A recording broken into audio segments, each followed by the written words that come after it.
Kowe ngerti to watake Antasena? Nek Pak Dira iso nuduhke, ngerti to watakku? Iya, aku ngerti. Aku ngamuk nang kene. Lho. Ngamuk tegese wis pokoke ngamuk. Aku nguyuh sak nggon-nggon. Kowe iki anak satriya kok polahmu kaya Panakawan ya wis ben aku ndunggal warisan kok.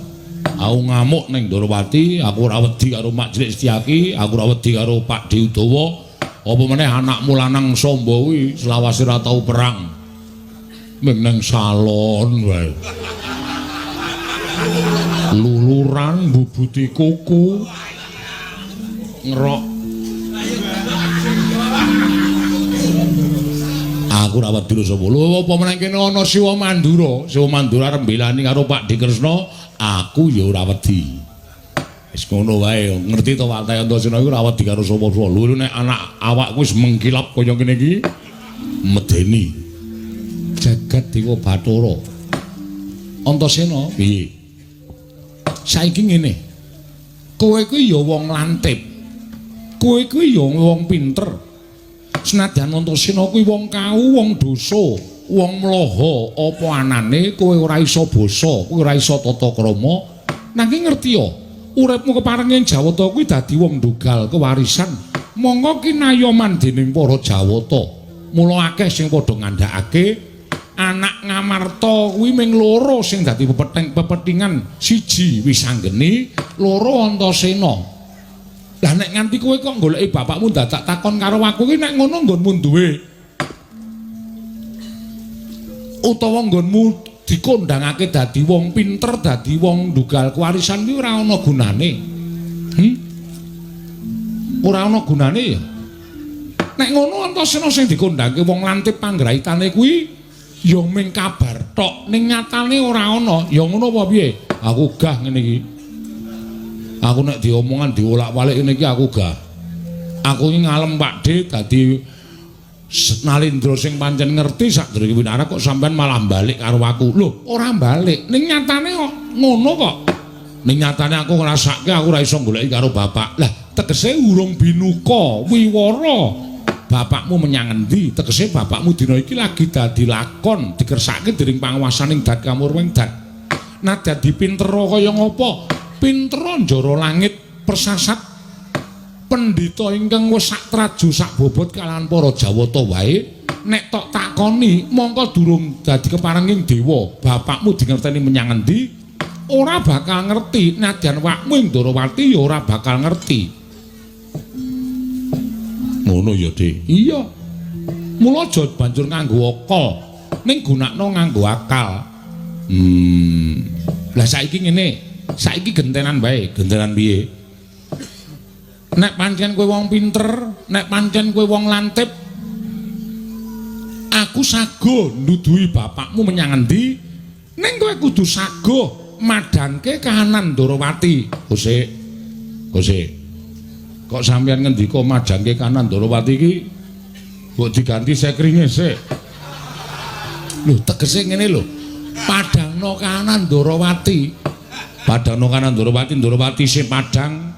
Ndorowati katon tentrem, Ndorowati ora ana apa-apa kok. Tumrap kowe ora ana apa-apa. Ning swasana iki tontonan nganggo permana jati. Tontonan nganggo netra batin.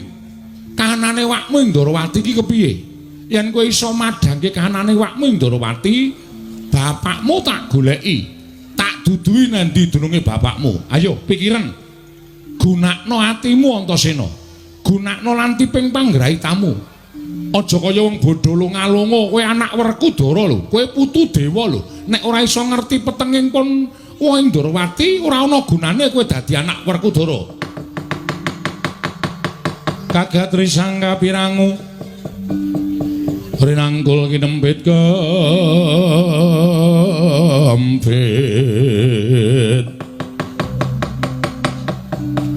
dosang reknaning bawana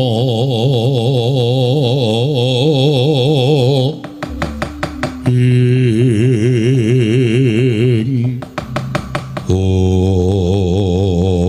candak di lho ngerti apa sing dadi sebabe Ndorowati eneng daya dayae mbutuhke pusaka negara Ndarawati arep nggo tamba negarane le Ketaman Pegebluk. Cocok apa ora?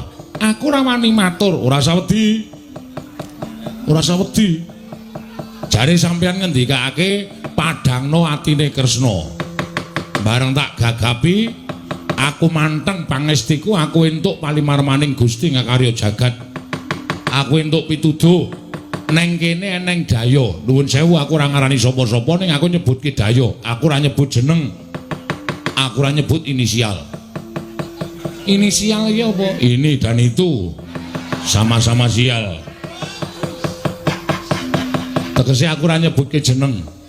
Ning aku nggagapi neng kene ana kahanan sing Pakde ora patiya seneng, sing Pakde ora patiya dadi renaning penggalih. Mula wektu dina iki kersane Pakde piye? Apa daya kuwi tak larak metu, apa daya kuwi tak jotosi, apa daya kuwi karepmu piye aku manggep kare manut. Pakde dawuh aku nyendikani. Ora sawedi Pakde. Nek Pakde ngendika aku ngestokake dawuh, nek Pakde ora ngendika aku ya ora bakal ngestokake dawuh Pakde.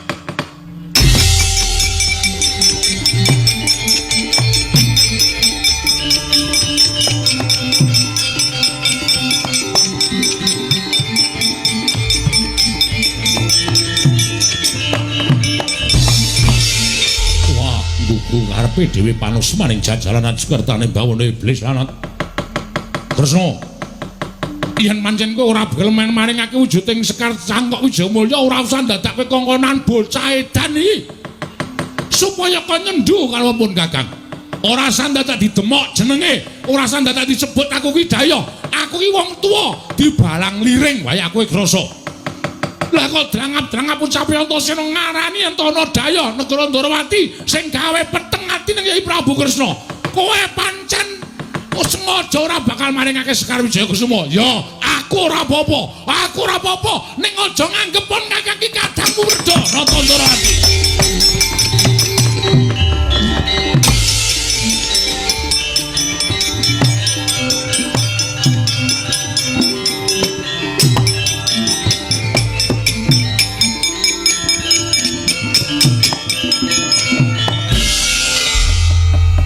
Sing gedhe pangapuramu lho, Dik. Ora apa-apa Antasena, ora apa-apa. Pancen kowe wong pinter, pancen kowe wong lantip. Heeh. Merga rasaku ora kepenak. Koko Prabu rawuh nyuwun ngambil Sekar Wijayakusuma. Mongko alasane dienggo dadi sarana waluyaning perut sing mandura ngene Ketaman Pegebluk. Ayo. Mora aku saiki tak takon karo kowe. Cocok ora karo atiku? Perkara apa? Wah, iki janadu pinteran tenan iki. Perkara apa tak wangsuli? Kowe kok wani nyendhu karo Koko Prabu Mandura, kuwi dasarmu apa? Dasarku aku ora percaya. Dasare ora percaya sebabe apa? Nek ditonton nganggo netra lair pancen kae Siwa Mandura, ning batin kok rasaku gagap-gagap. Rasamu gagap-gagap piye? Rasaku kaya ora yakin nek kae Siwa Mandura. Weh lah dalah, cocok Antasena. Weh lah nek ngono metu. Lho. Metu piye? Lah pirang nomoran? Hus. Kowe iki anake Werkudara kok isih seneng kaya ngono. Nggo cegalek. Mbangane ora. Aku nek ngantuk nek ora nyelentrem. Nyelentrem ngawur kok. Salahe angel-angel. Terus kersane Pakde piye? Kowe madangke penggalih Pakde Ndarawati aja mung ketanggungan. Kersane padangno sisan Ndarawati. Kersane piye? Sing mlayu kae oyaken. Aku tak weruh kaya ngapa sejatine. Ya, nyuwun pangestu. Ning sampean aja ngapusi lho. Nek aku iso ngrampungi Siwa Mandura, sampean kudu ngaturke nanti bapak. Iya Antasena, wis lenggah prayoga.